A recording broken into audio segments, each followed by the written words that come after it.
Hi everybody, it's Anna, and in this video I'm going to show you how to load your 35mm film onto your developing reel.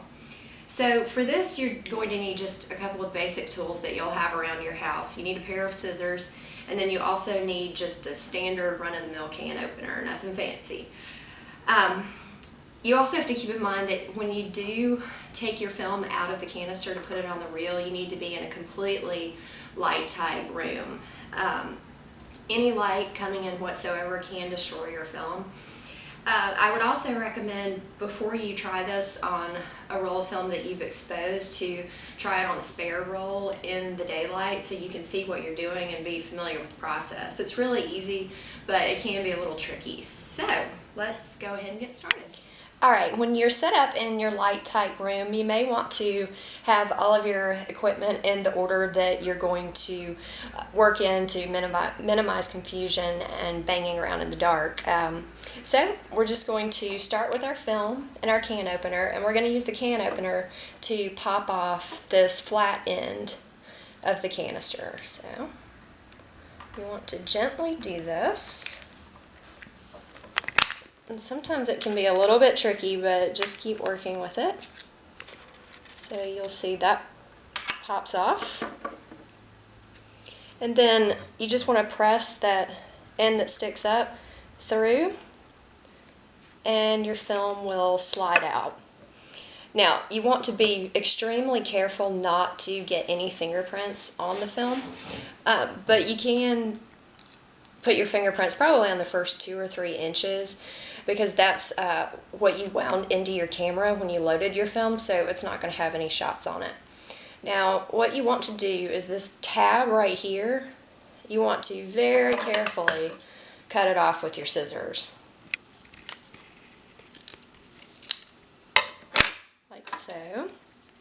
So we cut that off. Now, to load your film on your reel, you want to make sure that these 2 notches on your reel are lined up, and that the 2 ball bearings are lined up as well. So you'll probably want to check that before you turn the lights off. Now, I have my own little system for this because I like both hands to be free while I'm loading the film.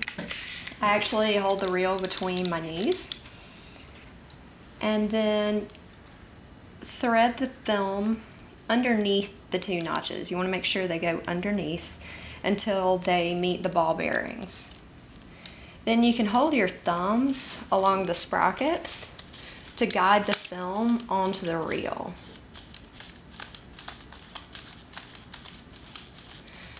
And as you're doing this, just take your time. Some rolls are difficult, some are really easy.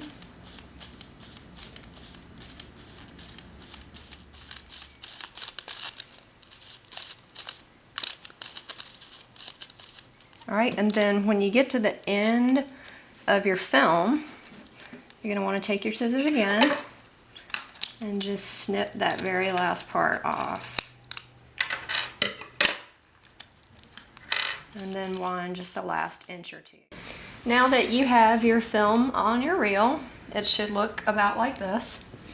You're then going to put it onto your spool. And then your spool goes into your daylight tank with the film on the bottom. And you also want to make sure that you still have the lights off and that your room is completely light tight. Next, you're going to put your funnel on top of your reels. Make sure it's locked all the way. And now you can turn the lights on, because once you have the funnel on there, your tank is completely light safe. And as you can see, it has the hole in the funnel, and that's where you pour your chemicals in. So you can just put your lid on now, and you are ready for your developing chemicals.